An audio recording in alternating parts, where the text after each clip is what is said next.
And it is time for legal counsel right now. If you have a legal question, now is the time to pick up your telephone and give Charlie O'Hara a call and ask your question. 436-1212 is the phone number to call this morning. Charlie here every Wednesday. Good morning, Charlie. Good morning. So glad you could join us once again. Glad Always to be here. Appreciate you coming every single Wednesday. We do have a caller on the line. Good morning to you.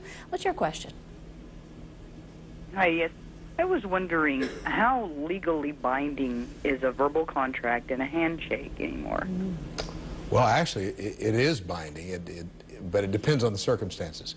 If you actually have an agreement with someone and you act on it and they act on it, in other words, if you're having something done to your house, for instance, and somebody comes out and gives you a verbal bid and you say, okay, I'll do it, and you shake hands and you give them some money down to do it, you make an effort to do it, and they come out and start working, well, then you've got a contract.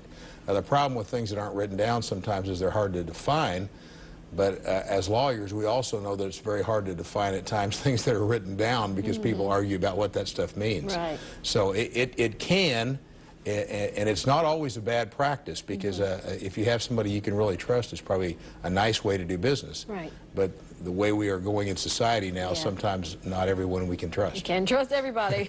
Well, we've learned that lesson, haven't we, Charlie? Yes, we have. But how do you prove, though, that you have that contract with the person if it doesn't go right and you just have their word against your word? Well, obviously, if you're having, for instance, windows put in your home, if you paid them money, they've got money from you. What's the money for? Well, it's for the windows. For the windows. And they come out and start putting windows in. Well, it's obvious they're going to put windows in. Now, the argument may be how many windows or what type of window, and that's where you get into some problems. But it can actually work if people, keep their word, but that's sometimes very difficult. Also, then you may need to keep a paper trail. So say you pay them with a check instead of cash, so you can at least have some type of record that, yes, I paid this person.